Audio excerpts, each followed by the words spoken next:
إنك أنت العليم الحكيم. الحمد لله نحمده ونستعينه ونستغفره ونؤمن به ونتوكل عليه ونعوذ بالله من شرور أنفسنا ومن سيئات أعمالنا. من يهده الله فلا مضل له ومن يضلله فلا هادي له. إن الله وملائكته يصلون على النبي يا أيها الذين آمنوا صلوا عليه وسلموا تسليما. اللهم صل على سيدنا ومولانا محمد معدن الجود والكرم وآلہ وبارک وسلم. عزیزان محترم، جیسا کہ آپ جانتے ہیں کہ گزشتہ نشست کے اندر شہدائے احد کے حالات اور واقعات آپ کے سامنے بیان کیے. یاد رکھیں ایک اہم بات جو غزوہ احد کے اندر ہوئی وہ یہ تھی کہ حضرت مصعب بن عمیر رضی اللہ تعالی عنہ بھی اس غزوے میں شہید ہو گئے. ان کا تذکرہ میں نے اس لیے کیا کیونکہ مدینے کے اندر جو اسلام پھیلا تھا تو وہ حضرت مصعب بن عمیر رضی اللہ تعالی عنہ کے تھرو پھیلا تھا، اور انہوں نے قبیلہ اوس اور قبیلہ خزرج کی ایک بڑی تعداد کو مسلمان کیا. اور ان کی شہادت کا واقعہ بھی بڑا عجیب ہے، اور یہ بڑی بہادرانہ شان کے ساتھ احد کے اندر مقابلہ کر رہے تھے. کئی کفار کو واصل جہنم کیا، لیکن ناگہاں آپ کو کہیں سے آ کے کسی کا تیر لگا اور کسی کی تلوار لگی اور علم اسلام آپ کے ہاتھ میں تھا. اب دیکھیں جانثاروں کی جانثاری پر ہمارا سب کچھ قربان ہے. ایسی بہادروں کی مثالیں ہمیں تاریخ میں کہیں نہیں ملتی. یہ واقعہ پڑھ کے میں حیران ہوا کہ ان کے ہاتھ میں اسلام کا علم تھا تو کہیں سے تلوار آ کر ان کے لگ گئی اور بازو کٹ گیا ان کا، مطلب ہاتھ یہاں سے جہاں جوڑ ہوتا ہے یہاں سے ہاتھ کٹ گیا. تو انہوں نے اسلام کے علم کو گرنے نہیں دیا. یعنی مسلمان کی جان تو جا سکتی ہے لیکن اسلام کا علم اس کے ہاتھ سے نہیں چھوٹ سکتا. تو ذرا سوچیں، صحابہ نے اس جھنڈے کو زمین پر نہیں گرنے دیا جو نبی نے تھمایا تھا، جو نبی نے پکڑایا، جو جھنڈا، جو علم، اس کو زمین پر گرنے نہیں دیا. لیکن آج کا مسلمان تھوڑی سی لالچ میں آ کے، تھوڑا سا کسی لالچ میں آ کر یا کسی آفر کے میں آ کے اپنا دین اور ایمان تک بیچ دیتا ہے. صحابہ نے تو علم زمین پر گرنے نہیں دیا، لیکن ہم چند اپنے فوائد کو دیکھتے ہوئے اپنے ایمان تک کو بیچ دیتے ہیں. تو انہوں نے فوراً اپنے بائیں ہاتھ میں وہ علم تھام دیا. اچھا، جس کافر نے آپ کا ہاتھ کاٹا تھا اس کو بڑا غصہ آیا یہ دیکھ کر کہ علم اسلام انہوں نے گرنے نہیں دیا، تو اس بدبخت نے آپ کے بائیں ہاتھ پر بھی حملہ کیا. اب جب بائیں ہاتھ پہ حملہ کیا تو انہوں نے کیا کرا کہ بائیں ہاتھ جب کٹا تو فوراً بازو کے جو جوڑ تھے وہاں پر علم کو تھام لیا اور اس کو زمین پر گرنے نہیں دیا. پھر اس سے پہلے کہ وہ بازو آ کے کاٹتا، دوسرے صحابی آئے اور انہوں نے اسلام کے علم کو اٹھا لیا اور پھر انہوں نے مقابلہ کیا، اور یہاں پر حضرت مصعب بن عمیر جو تھے وہ شہید ہو گئے. تو نبی کریم صلی اللہ تعالیٰ علیہ وسلم پھر ایک بات اور تھی کہ میں نے آپ کو بتایا کہ احد کے میدان میں یہ افواہ مشہور ہو گئی کہ حضور شہید ہو گئے. تو چونکہ حضرت مصعب بن عمیر رضی اللہ تعالیٰ عنہ حضور سے بہت زیادہ مشابہت رکھتے تھے، بظاہر آپ کے چہرے پر سرکار سے مشابہت تھی، تو جب آپ کی شہادت ہوئی تو لوگ سمجھے کہ حضور شہید ہو گئے. اس وجہ سے احد کے میدان میں یہ افواہ مشہور ہو گئی. تو بہرحال احد کے واقعات آپ کے سامنے بیان کیے. آج میں آپ کے سامنے بتاؤں گا کعب بن اشرف، شاید آپ نے نام سنا ہو، یہ بڑا خبیث یہودی تھا. کعب بن اشرف، اس کی موت کیسے ہوئی؟ یاد رکھیں یہودیوں میں کعب بن اشرف یہ بہت ہی دولت مند، بہت ہی رئیس اور بہت ہی مالدار تھا، اور یہودی اس کے بڑے عقیدت مند تھے، اس کے بڑے فالوورز تھے. اس کی وجہ یہ تھی کہ یہ اپنے مال میں سے یہودی علماء کو ہر مہینے تنخواہیں دیا کرتا تھا، اپنے مطلب کے کام ان سے لے کر ہر مہینے ان کو سیلریز دیا کرتا تھا. تو اس نے سارے یہودی علماء کو خریدا ہوا تھا. تو یہ اپنے خزانے سے باقاعدہ تنخواہ دیتا، اور اس کے ساتھ ساتھ اس کے اثر و رسوخ کی ایک اہم وجہ یہ تھی کہ بہت بڑا شاعر بھی تھا اور مرثیہ نگاری کے اندر بڑا ماہر تھا. تو جب نبی کریم صلی اللہ تعالیٰ علیہ وسلم میدان جنگ میں فاتحانہ شان کے ساتھ جب مدینے میں داخل ہوئے تو یہ انتہائی صدمے سے دوچار ہوا. اس کو بڑا افسوس ہوا اور یہ کہنے لگا کہ میں تو یہ سمجھتا تھا کہ مسلمان ہار جائیں گے، ان کی تعداد تو بہت قلیل ہے، یہاں تو کایا ہی پلٹ گئی۔ تو اس کو بڑا رنج ہوا اور یہ اسی وقت اپنا سامان اٹھا کے مکے چلا گیا، اور مکے جانے کے بعد اس نے ان کفار اور مشرکین سے باقاعدہ تعزیت کی جن کے لیڈرز جنگ بدر میں مارے جا چکے تھے، اور صرف تعزیت ہی نہیں کی بلکہ اس بدبخت نے تمام مشرکین کو مسلمانوں کے خلاف بھڑکایا اور کہا کہ اگر تم میں غیرت زندہ ہے تو مسلمانوں سے بدلہ لو۔ اور دوسری بات جو اس نے کی وہ یہ تھی کہ اس نے شہدائے جو جنگ بدر کے اندر جو کفار مارے گئے تھے ان کی شان میں مرثیے لکھنا شروع کر دیے۔ جب ان مرثیوں کو لوگوں نے پڑھا تو لوگوں کے اندر اور غم و غصہ دوڑا اور انتقام کے جذبات ابھر کے سامنے آئے۔ پھر یہی کعب بن اشرف ابو سفیان کا ہاتھ پکڑ کر بیت اللہ میں لے گیا اور بیت اللہ کے غلاف کو پکڑ کر رونا شروع کر دیا اور کہا کہ تمہاری غیرت کہاں گئی کہ تم مسلمانوں سے بدلہ نہیں لیتے۔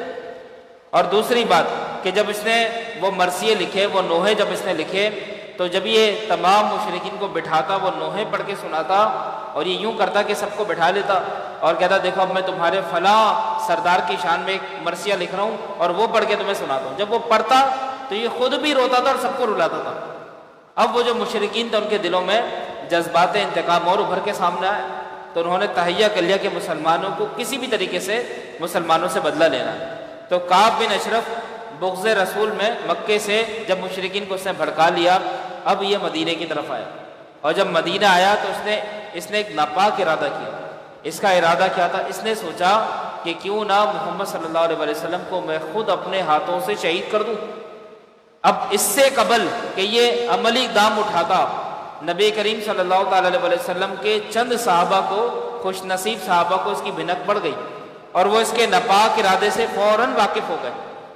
تو نبی کریم صلی اللہ تعالی علیہ وسلم کے صحابی محمد بن سلمہ اور حضرت ابو نائلہ اور حضرت عبادہ بن بشیر اور حضرت حارث بن اوس، حضرت ابو عبس رضی اللہ تعالیٰ عنہ، یہ سب راتوں رات اس کے گھر پر پہنچ گئے۔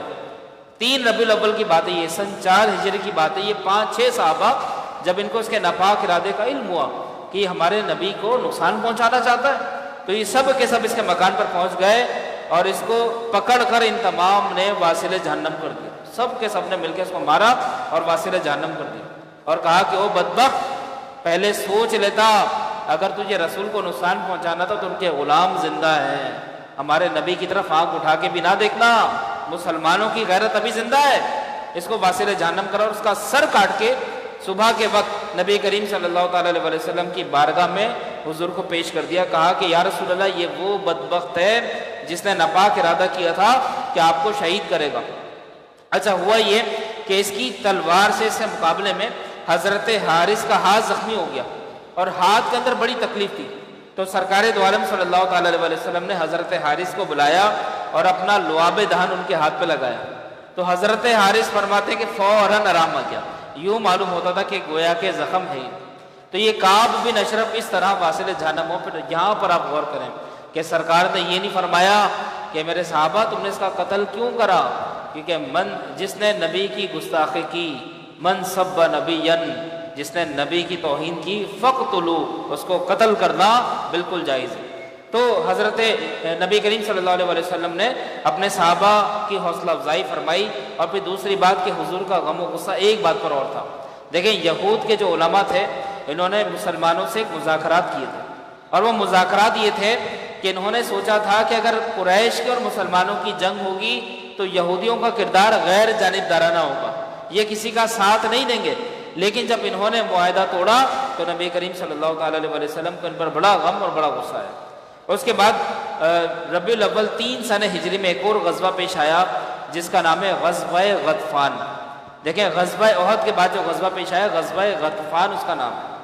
تو نبی کریم صلی اللہ تعالی علیہ وسلم کو ایک خبر ملی کہ نجد کے مقام سے ایک مشہور بہادر جس کا نام تھا اسور بن حارث جس کا نام تھا، حضور کو پتہ لگا کہ یہ لشکر تیار کر کے مدینے پہ آ رہا ہے۔ تو نبی کریم صلی اللہ تعالی علیہ وسلم نے 400 صحابہ کو اپنے ساتھ لیا اور ساتھ لے کر حضور صلی اللہ علیہ وسلم مقابلے کے لیے روانہ ہو گئے۔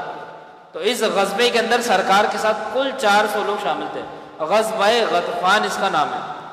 تو نبی کریم صلی اللہ تعالی علیہ وسلم جب فوج لے کر روانہ ہوئے تو دسور کو جب یہ خبر ملی تو رسول اللہ صلی اللہ علیہ وسلم ہمارے مقابلے کے لیے آ رہے ہیں، تو یہ شخص وہاں سے بھاگ نکلا، یعنی اس کے دل میں اللہ نے روب ڈالا اور یہ وہاں سے فرار ہو گیا اور اپنے لشکر کو لے کر یہ پہاڑوں پر چڑھ گیا، مگر اس کی فوج کا ایک آدمی جس کا نام حبان تھا وہ گرفتار ہو گیا اور فوراً ہی کلمہ پڑھ کے مسلمان ہو گیا۔ اب اس کے بعد کیا ہوا کہ اتفاق سے جب نبی کریم صلی اللہ علیہ وسلم ان کے مقابلے پر آئے اور یہ پہاڑوں پر چڑھ گئے، زوردار بارش ہو گئی۔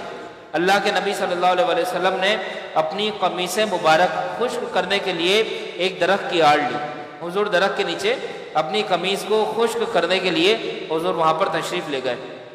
تو ایک دم داسور جس نے جو کافر تھا اس نے دور سے یہ منظر دیکھ لیا کہ سرکار اکیلے اور ان کے آس پاس کوئی بھی نہیں ہے، تو یہ موقع پا کر اس نے تلوار اٹھائی اور حضور کو شہید کرنے کے ارادے سے یہ پہاڑ سے نیچے اترا۔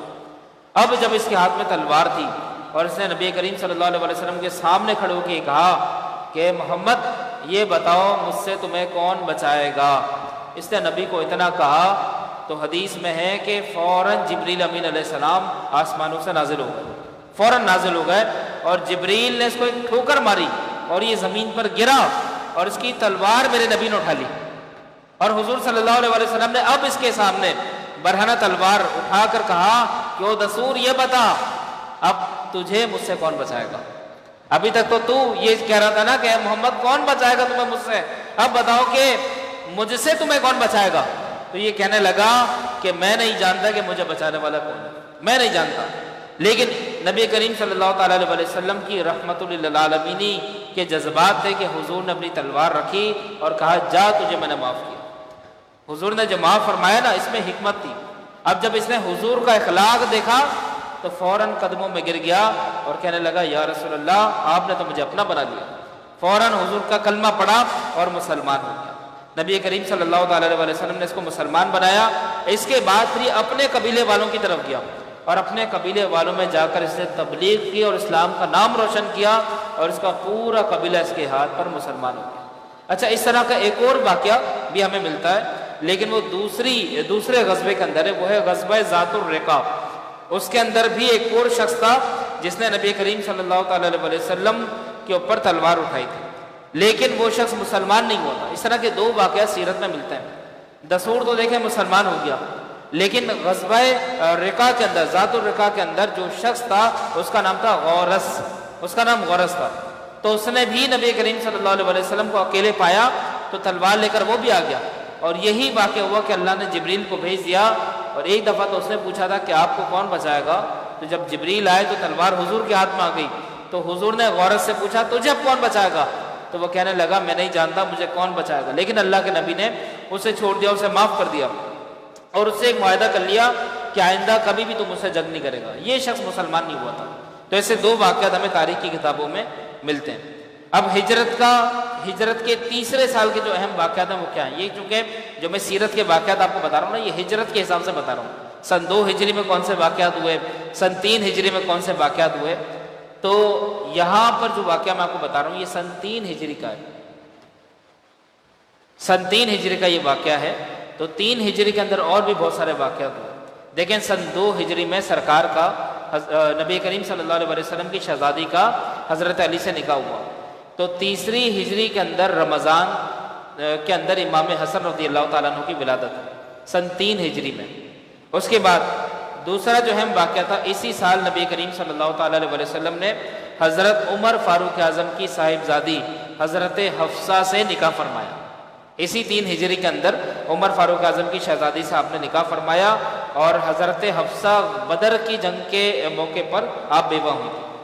اچھا، اسی سال حضرت عثمان غنی رضی اللہ تعالیٰ عنہ نے نبی کریم صلی اللہ تعالیٰ علیہ وسلم کی شہزادی حضرت ام کلثوم سے نکاح فرمایا۔ حضرت عثمان کا بھی نکاح حضرت ام کلثوم سے 3 سن ہجری میں ہوا۔ اس کے بعد اسی ہجری کے اندر میراث کے احکامات اور قوانین نازل ہوئے۔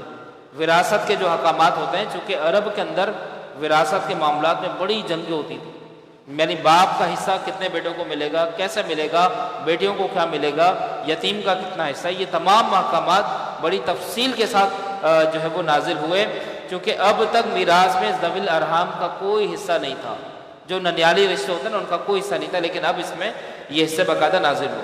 اسی سال مشرک عورتوں کا نکاح چونکہ مسلمانوں سے پہلے جائز تھا، یعنی 3 سنہ ہجری تک مشرکہ عورت مسلمان سے نکاح کر سکتی تھی، لیکن 3 سنہ ہجری میں اللہ رب العزت نے مشرک عورتوں کا نکاح مسلمانوں سے ہمیشہ کے لیے ناجائز فرما دیا۔ اب تا قیام قیامت کسی مشرکہ عورت سے مسلمان کا نکاح نہیں ہو سکتا ہے۔ تو یہ اس ہجری کے اہم واقعات ہیں۔ اب شروع ہوتا ہے ہجرت کا 4تھا سال۔ تو ہجرت کا 4تھا سال بھی کفار کے ساتھ چھوٹی بڑی لڑائیوں میں گزرا۔ جنگ بدر کی فتح کے بعد مسلمانوں کا رعب تمام قبائل پر بیٹھ گیا، اس لیے تمام قبیلے کچھ عرصے کے لیے خاموش ہو گئے۔ جب مسلمانوں کا بہت زیادہ رعب ان پر بیٹھا تو انہوں نے کہا بھئی خاموشی ہی میں حکمت عملی ہے۔ لیکن جنگ احد میں مسلمانوں کے جانی نقصان کا چرچا بہت زیادہ ہوا، تو اس وجہ سے کچھ قبائل نے، مشرکین کے قبائل نے جوش اٹھایا اور انہوں نے کہا کہ جب احد میں مسلمانوں کا اتنا نقصان ہوا تو ہم دوبارہ مسلمانوں کا نقصان کریں گے۔ تو کئی لڑائیاں اس سال ہوئیں۔ اب جس لڑائی کا میں ذکر کر رہا ہوں اس کا نام ہے سریہ ابو سلمہ۔ میں نے آپ کو بتایا سریہ وہ جنگ ہوتی ہے کہ جس کے اندر سرکار تشریف نہ لے گئے ہو، بلکہ سرکار نے اپنے صحابہ کو بھیجا ہو۔ تو یکم محرم سن 4 ہجری کو ایک شخص نے اچانک مدینے میں یہ خبر پہنچائی کہ طلحہ بن خبیلت، طلحہ اس کا نام ہے، اور سلمہ بن خبیلت، یہ دونوں بھائی کفار کا لشکر جمع کر کے مدینے میں آ رہے ہیں۔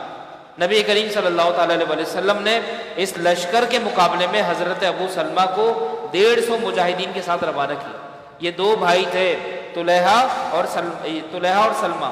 ان دونوں کے مقابلے میں سرکار نے اپنے صحابی حضرت ابو سلمہ کو 150 مجاہدین کے ساتھ بھیجا، جس میں ابو صبرہ، ابو عبیدہ جیسے مہاجرین اور انصار شامل تھے۔ لیکن کفار کو جب پتہ لگا کہ مسلمانوں کا لشکر آ رہا ہے، جب ان کو پتہ لگا تو یہ لوگ بہت سے اونٹ اور بکریوں کو چھوڑ کر بھاگ گئے، اور وہ اونٹ اور بکریاں مسلمانوں کو مال غنیمت کے طور پر مل گئیں۔ اس کے بعد اگلا جو غزوہ پیش آیا وہ تھا سریہ عبداللہ بن انیس۔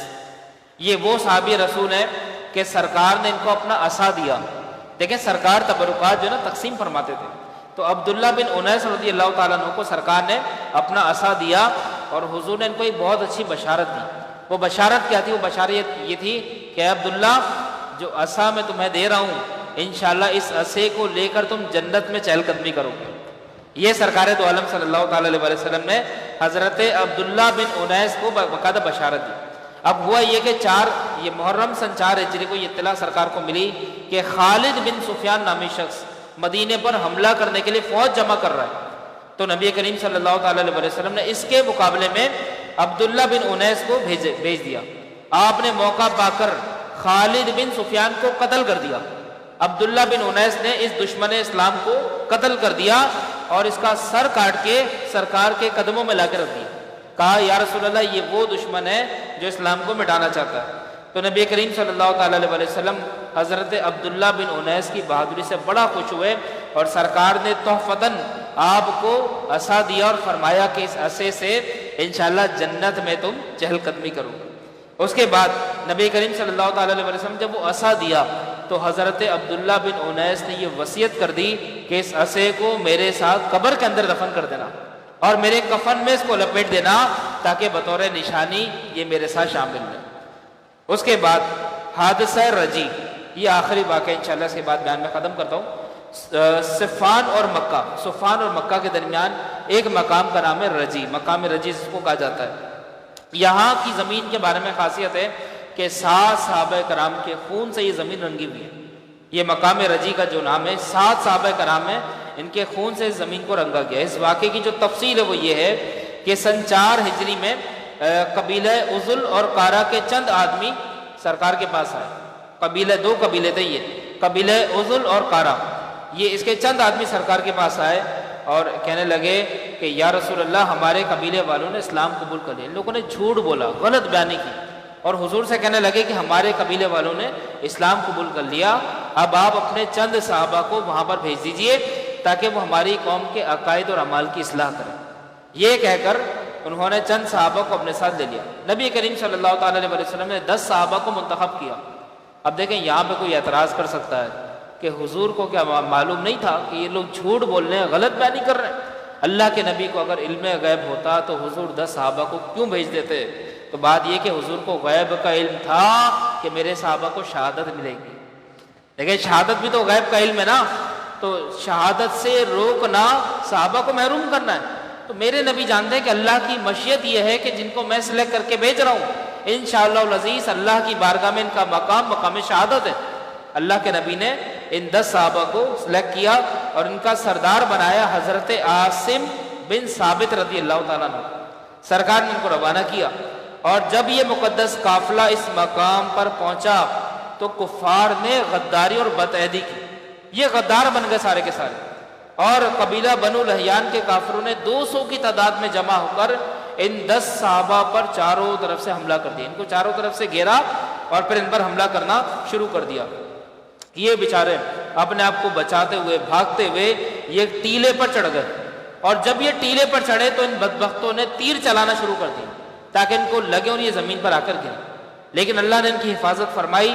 یہ سارے صحابہ بخیر و عافیت ٹیلے کی اونچائی پر چڑھ گئے، اور انہوں نے بھی ہار نہیں مانی، انہوں نے باقاعدہ وہاں سے بڑے بڑے پتھر اٹھا کے ان کفار کی طرف پھینکنے شروع کر دیے۔ ادھر سے وہ تیر چلا رہے ہیں اور ادھر سے وہ پتھر پھینک رہے ہیں۔ کفار نے سمجھ لیا کہ ہم ہتھیاروں سے ان کو ختم نہیں کر سکتے، ان کو ہتھیاروں سے کبھی بھی فنا نہیں کر سکتے، لہذا کوئی اور راستہ اپناؤ۔ تو انہوں نے کہا ہے مسلمانوں نیچے آ جاؤ، ہم تمہیں امان دے رہے ہیں۔ دیکھیں جھوٹ کی نہ کوئی انتہا نہیں ہوتی، پہلے حضور سے جھوٹ بولا، پھر ان سے بدعہدی کی، اب مسلمانوں سے دوبارہ جھوٹ بولنے کہنے لگے مسلمانوں ہم تم لوگوں کو امان دیتے ہیں اور اپنی پناہ میں لیتے ہیں، ٹیلے سے فوراً نیچے آ جاؤ۔